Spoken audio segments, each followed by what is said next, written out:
Hello everyone, ఇలాంటి videos మీకు ముందుగా కావాలి అనుకుంటే మా ఛానల్ని సబ్స్క్రైబ్ చేసుకొని పక్కనే ఉన్న బెల్ ఐకాన్ని క్లిక్ చేయండి. అప్కమింగ్ రివ్యూలోకి వెళ్ళిపోదాం. గంగ రుద్రకి ప్రేమగా బ్రేక్ఫాస్ట్ తినిపించాలి అనుకున్న రుద్ర మాత్రం, ఏ గంగ, నువ్వు ఇప్పుడు బాక్సింగ్ ప్రాక్టీస్కి వెళ్ళాలి, ముందెళ్ళి రెడీ అయ్యిరాపో. ఎందుకంటే వెళ్ళేది అక్కడ విశ్వనాథం గారి దగ్గరికి. నన్ను పట్టించుకోవడానికి చాలామంది ఇంట్లో ఉన్నారు, నువ్వేమీ ఉండక్కర్లేదు, వెళ్ళు అని చెప్పి కాస్త హార్ష్గా మాట్లాడతారు. ఎందుకు అని రంగా అడగగానే, ఎందుకంటే ఇప్పుడు తన ఫోకస్, తన కాన్సన్ట్రేషన్ అంతా గేమ్పై మాత్రమే ఉండాలి, నాపై ఉండకూడదు. భర్తకి యాక్సిడెంట్ అయింది అంటే ఖచ్చితంగా ఏ భార్య ఫోకస్ అయినా డైవర్ట్ అవుతుంది. కాబట్టి గంగకి అలాంటి డైవర్షన్ రాకూడదు, అందుకే ఇలా కావాలనే హార్ష్గా చెప్పాను అని చెప్పి రుద్ర రంగాతో చెప్తారు. ఇది ఇలా ఉండగా సూర్య అండ్ ఇషిక మళ్ళీ బిజినెస్ని రీస్టార్ట్ చేయాలి అని అనుకుంటే, సూర్య వాళ్ళ నాన్న రాఘవ్ ప్రతాప్ మాత్రం, చూడు, నువ్వు బిజినెస్ స్టార్ట్ చేయాలనుకుంటే రుద్రతో చెప్పి రుద్రకి ఐడియా కన్ఫెస్ చేసి రుద్ర ఓకే అంటే మాత్రమే బిజినెస్ని స్టార్ట్ చేయాలి, లేకపోతే స్టార్ట్ చేయకూడదు, ఇదే నా కండిషన్. అప్పుడే రుద్ర ఓకే అంటేనే ఇన్వెస్ట్మెంట్ ఇస్తాను, డబ్బులు ఇస్తాను, లేకపోతే నేను నీకు ఇన్వెస్ట్మెంట్ చేయను అని చెప్పి పక్కాగా రుద్రప్రతాప్ అంకుల్ అయితే చెప్పేస్తారు. సో ఇంక వెంటనే అలా సూర్య వాళ్ళైతే అక్కడి నుండి కోపంగా వెళ్ళిపోతారు. ఇది ఇలా ఉండగా డమ్మి చిన్ని అలా హాల్లోకి నడుచుకుంటూ వస్తూ ఉంటే పైడిరాజు అండ్ లక్ష్మి ఇద్దరు చూస్తూ ఉంటారు. పాపం ఇప్పుడు గంగ రోజు ప్రాక్టీస్కి వస్తుంది కాబట్టి గంగ కోసం ప్రోటీన్ ఫుడ్ చేయాలి, బాగా నెయ్యి వేసి సున్నుండలు చేయాలి అని చెప్పి పాపం లక్ష్మి అయితే ఆలోచిస్తూ ఉంటే, ఏంటి వీళ్ళు గంగ వాళ్ళ అమ్మ నాన్న అని వీళ్ళని గురించి గొప్పగా చెప్పారు కదా ఆ ఓల్డ్ బాక్సర్, కాబట్టి వీళ్ళ స్థాయి ఏంటి, వీళ్ళ స్టేటస్ ఏంటి అనేది వీళ్ళ ముందే తెలిసేలా చేస్తాం అని కావాలనే తన చెప్పుల్ని తెంపేసుకుంటుందన్నమాట. డమ్మి చిన్ని తెంపేసుకొని వెంటనే పైడిరాజు అని పిలుస్తుంది. ఏంటమ్మా అని అంటారు. నా చెప్పు తెగిపోయింది, వెళ్ళి కుట్టించుకొనిరా అని అంటారు. ఏంటమ్మా ఇలాంటి పనులు మా అయ్యకి చెప్తున్నారేంటి అని అంటుంది లక్ష్మి. మీరు బస్తీ వాళ్ళే కదా, మీరు ఇలాంటి పనులు చేయరా అని కావాలని అవమానిస్తుంది డమ్మి చిన్ని. అప్పుడే కరెక్ట్గా గంగ రుద్ర వస్తారనమాట బాక్సింగ్ ట్రైనింగ్ కోసం. అంటే గంగని పంపించడానికి రుద్ర కూడా తోడుగా వస్తాడు. సో ఇంకా అలా విశ్వనాథం వాళ్ళ ఇంటికి రీచ్ అవుతారు. ఏంటి చెప్పండి, ఈ పని చేయలేరా మీరు అని అడుగుతుంది డమ్మి చిన్ని. ఇంక వెంటనే చేస్తానమ్మా అని పాపం పేపర్లో ఆ చెప్పుని ప్యాక్ చేయాలని చూస్తూ ఉంటే, ఆగు నాన్న అని అంటుంది గంగ. ఒక్కసారిగా ఇంకా ఆగిపోతారు పైడిరాజు. వెంటనే అప్పుడే గుడికి వెళ్ళి వస్తారు విశ్వనాథం అండ్ సుధా. ఏం చేస్తున్నావు నాన్న నువ్వు అని అడుగుతుంది. అమ్మా, ఆ అమ్మాయి గారి చెప్పు తెగిపోయిందంటమ్మా, కుట్టించుకోవడానికి వెళ్తున్నాను అని అంటారు. నాన్న, నువ్వు ఇంట్లో కేవలం క్యాబ్ డ్రైవింగ్గా మాత్రమే పని చేస్తున్నావు, అలాంటిది నువ్వు వెళ్ళి చెప్పులు కుట్టించడం ఏంటి, ఇది తప్పు నాన్న అని అంటుంది గంగ. ఏంటి తప్పు, వాళ్ళు మా ఇంట్లో పని చేస్తున్నారు, ఇందులో నీకొచ్చిన ప్రాబ్లం ఏంటి, అయినా పని వాళ్ళ కూతురివి ఇలా ఉన్నావేంటి, ఇక్కడ వచ్చి నాపై అజమాయిషీ చేయాలనుకోవద్దు అని అంటుంది డమ్మి చిన్ని. ఇంక వెంటనే అప్పుడే విశ్వనాథం వస్తారు. ఏం మాట్లాడుతున్నావు, ఏం జరుగుతుంది ఇక్కడ అని అడుగుతారు. వెంటనే ఇంక గంగ చెప్పడం స్టార్ట్ చేస్తుంది.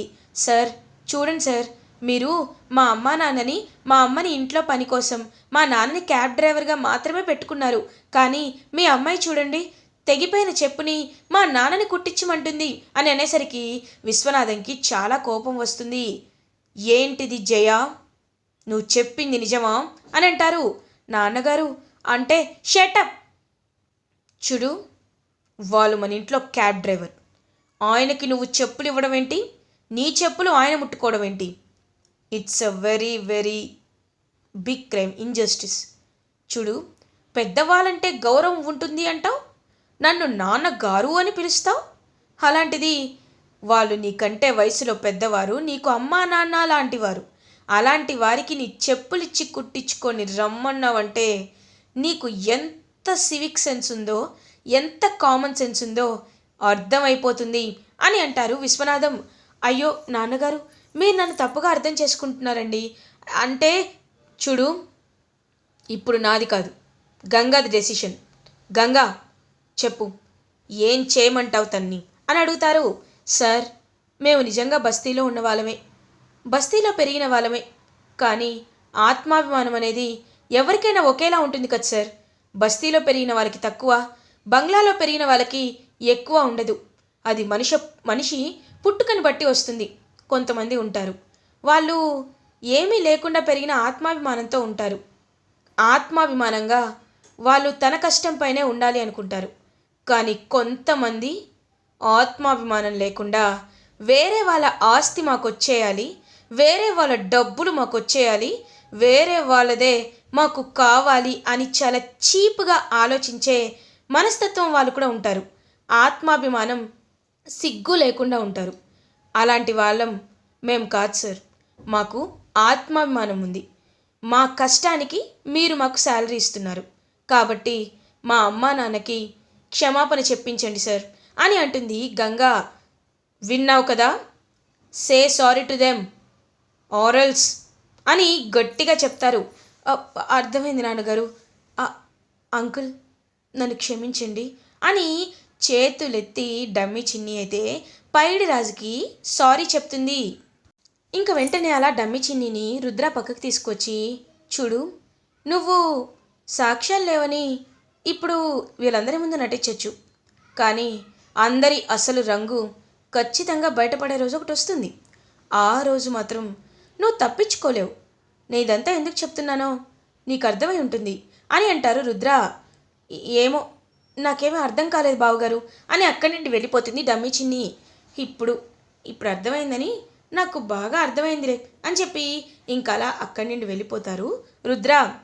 గంగాతో, చూడు గంగా, ఫస్ట్ డే కాబట్టి నేను నీతో పాటు వచ్చాను. రోజు రంగా వస్తాడు.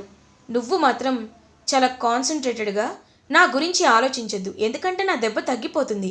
కానీ నువ్వు ఇప్పుడు గోల్డ్ మెడల్ మిస్ అయితే మాత్రం మళ్ళీ అది ఎప్పటికీ దక్కించుకోలేవు అన్నట్లే నువ్వు ప్రాక్టీస్ చేయాలి, సరేనా అని అంటారు. ఖచ్చితంగా సార్, నన్ను ఆశీర్వదించండి అని చెప్పి బ్లెస్సింగ్స్ తీసుకుంటుంది. God bless you. సరే వెళ్తున్నాను, రంగా పద వెళ్దాం అని చెప్పి ఇంక రుద్ర అండ్ రంగా అక్కడి నుండి వెళ్ళిపోతారు. ఇంక విశ్వనాథం చూస్తూ ఉంటారు గంగా వైపు. గంగాతో, చూడు గంగా, నువ్వు చాలా అంటే చాలా స్ట్రాంగ్గా ఉండాలి. నేను నీకు కొంచెం డైట్ చెప్తాను. అది మాత్రమే కాదు, నేను చెప్పిన పంచెస్ అన్నిటినీ పర్ఫెక్ట్గా 100 టైమ్స్ ప్రాక్టీస్ చేయాలి అని అంటారు. సార్ 100 టైమ్సా? ఇది మరీ ఎక్కువ సార్ అని అంటారు.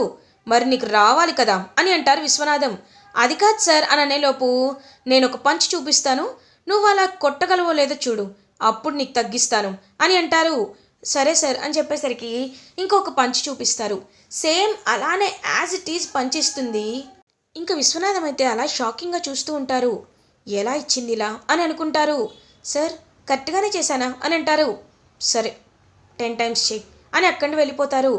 సార్కి నా పంచింగ్ నచ్చినట్టుంది అని పాపం ఎంతో హ్యాపీగా ఫీల్ అవుతుంది గంగా.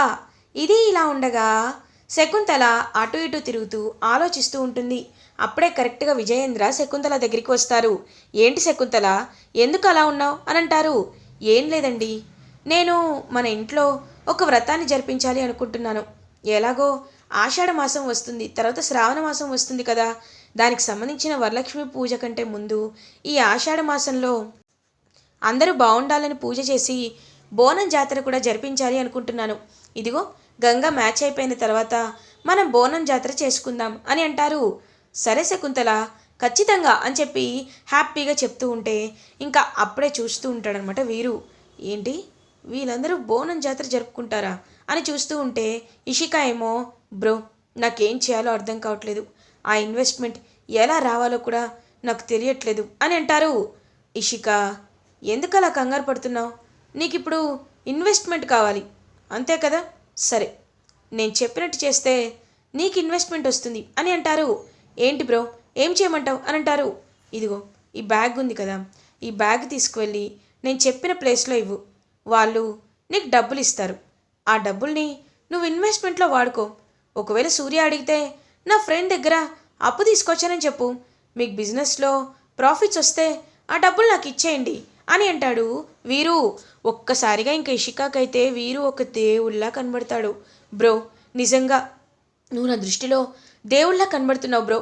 ఎందుకంటే సొంత వాళ్ళే నమ్మలేదు, మోసపోయామని మమ్మల్ని అందరూ అవమానించారు. కానీ నువ్వు మాత్రం మళ్ళీ మమ్మల్ని ఇంతలా నమ్మి డబ్బులిచ్చావు. నిజంగా చాలా హ్యాపీగా ఉంది బ్రో. ఇవ్వు, ఈ బ్యాగ్ని తీసుకువెళ్ళి ఇస్తానని చెప్పి ఇంక వెంటనే ఆ బ్యాగ్ని తీసుకొని బయలుదేరుతుంది ఇషిక. అయ్యో ఇషిక, అందులో పౌడర్ ప్యాకెట్స్ ఉన్నాయి. ఇప్పుడు వాటిని నేను డైరెక్ట్గా తీసుకువెళ్తే డబ్బులు రావు కదా. నీ చేత ఇలాంటి పనులు చేపిస్తూ ఉంటే నేను అనుకున్న సప్లై అవుతుంది. ఏదో ఒక డాగ్కి బిస్కెట్ పడేసినట్టు నీకు ఈ బిస్కెట్ వేశాను. ఇప్పుడు నాపై నీకు ఇంకా నమ్మకం కలుగుతుంది. నువ్వు కాబట్టి, విజయేంద్ర ప్రతాప్ కోడలు కాబట్టి నీపై ఎవరికి డౌట్ కూడా రాదు. ఎలాంటి పోలీస్ చెక్కింగ్ కూడా ఉండదు అని చెప్పి వీరు చాలా హ్యాపీగా అక్కడి నుండి వెళ్ళిపోతాడు. ఇంకా ఇషిక అలా కారులో వెళ్తూ ఉంటే కరెక్ట్గా అదే టైంకి పోలీస్ చెక్కింగ్ అనేది అవుతూ ఉంటుంది. ఇషిక జస్ట్ నార్మల్ బ్యాగ్ కదా అని చెప్పి నార్మల్గా ఉండేసరికి ఇంకా ఒక్కసారిగా పోలీస్ వచ్చి, మేడం ఒక ఇన్ఫర్మేషన్ వచ్చింది, ఒకసారి మీ కార్ చెక్ చేయాలని చెప్పి కార్ చెక్ చేస్తారు.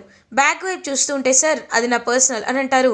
No madam, we have to check అని చెప్పి చూసేసరికి ఆ బ్యాగ్లో ప్యాకెట్స్ ఉంటాయి. ఒక్కసారిగా పౌడర్ ప్యాకెట్స్ని చూసి ఇషిక షాక్లో ఉండిపోతుంది. ఇంకా వెంటనే అలా, ఏంటి మేడం ఇవి, వీటిని ఏమంటారో తెలుసా మీకు? ఇలాంటివి సప్లై చేస్తే ఏం జరుగుతుందో తెలుసా మీకు? ఇప్పుడు మిమ్మల్ని మేము కస్టడీలోకి తీసుకోవాలి అని చెప్పి ఇషికాని అరెస్ట్ చేస్తారు. ఒక్కసారిగా ఇషిక షాక్ అయిపోతుంది. సార్, దీనికి నాకు ఎలాంటి సంబంధం లేకపోతే అది మీ కారులో ఎందుకు ఉంటుంది? మేము ఓపెన్ చేయాలనుకుంటే మీరు పర్సనల్ అని ఎందుకు అన్నారు? సంబంధం లేదని ఎందుకు మేడం అబద్ధం చెప్తున్నారు? ఒక్కసారిగా ఇషిక సార్ ప్లీజ్ సార్ అంటుంటే ఇంకా దాన్ని లాక్కు వెళ్ళి లేడీ కానిస్టేబుల్స్తో పోలీస్ స్టేషన్కి తీసుకువెళ్తారు ఇషికాని. ఇషిక అరెస్ట్ అవుతుంది. ఇంకా ఒక్కసారిగా మొత్తం టీవీస్ అన్నిట్లో బ్రేకింగ్ న్యూస్. మనందరికీ సిటీలో బాగా పేరు మోసిన పరిచయమైన విజయేంద్ర ప్రతాప్ గారి కోడలు ఇషిక ఇప్పుడు జైల్లో ఉంది. తను పవర్ సప్లై కేసులో అరెస్ట్ అయింది అని చెప్పి చెప్తుంటే ఒక్కసారిగా విజయేంద్ర, వీరు, సూర్య, రుద్ర అందరూ షాక్లో ఉండిపోతారు. అసలు ఏం జరుగుతుంది ఇక్కడ అని చెప్పి ఇంకా అలా షాక్లో చూస్తూ ఉంటాడనమాట. సూర్య, లేదు, ఏదో కావాలనే ఎవరో తప్పు చేశారు, ఇది జరగలేదు, ఇలా జరగదు అని చెప్పి పాపం ఏడుస్తూ ఉంటే రుద్ర వెంటనే సూర్య దగ్గరికి వచ్చి, సూర్య, నువ్వేమీ కంగారు పడాల్సిన అవసరం లేదు. ఖచ్చితంగా ఇషికాని ఎవరో కావాలనే ట్రాప్ చేశారు అనిపిస్తుంది. నేనున్నాను కదా, నేను ఇషికాని బయటికి తీసుకొస్తాను, నువ్వేమీ కంగారు పడద్దు అని రుద్ర సూర్యకి ధైర్యం చెప్తారు. ఇంకా అలా గంగా కూడా ఇంటికి వచ్చి నిజం తెలుసుకునేసరికి, సార్ ఒకసారి పోలీస్ స్టేషన్కి వెళ్దామా అని చెప్పి ఇద్దరు పోలీస్ స్టేషన్కి వెళ్తారు. ఇషిక చాలా అంటే చాలా బాధపడుతూ ఉంటుంది. ఇంకా వెంటనే గంగా ఇషిక దగ్గరికి వచ్చి, ఇషిక నువ్వేం బాధపడద్దు, నిన్ను ఎవరో కావాలని ట్రాప్ చేశారని అర్థమవుతుంది, నువ్వేమీ కంగారు పడాల్సిన అవసరం లేదని చెప్పి ఇంకా వెంటనే అలా ధైర్యం చెప్తుంది. వెంటనే రుద్రతో ఇషిక, ఐఎమ్ సారీ బావగారు, నేను నిజంగా చాలా పెద్ద తప్పు చేశాను, మిమ్మల్ని ఎప్పుడూ జెలస్గా ఫీల్ అయ్యేలా చేశాను, మీరెక్కడ మా వాళ్ళకి బాధ పెడతారోనని, ఎక్కడ సూర్యని మీరు దూరం చేస్తారేమోనని నేను చాలా తప్పుగా అర్థం చేసుకున్నాను. కానీ ఇప్పుడు నాకు అర్థమైంది, నేను చాలా పెద్ద తప్పు చేశానని. నాకు బుద్ధి వచ్చింది వీరు నమ్మినందుకు అని పశ్చాత్తాపంతో కుమిలిపోతూ ఉంటుంది. ఇంకా ఇషిక అలా రుద్ర, ఇషిక నువ్వేం కంగారు పడద్దు, నేనున్నాను కదా, నేను చూసుకుంటానని జాగ్రత్తగా చెప్తారు. ఇలా ఎపిసోడ్ ఎండ్ అవుతుంది. ఫర్దర్ ఎపిసోడ్ రివ్యూస్ ముందుగా మీకు కావాలి అనుకుంటే మా ఛానల్ని సబ్స్క్రైబ్ చేసుకోండి. Thanks for watching.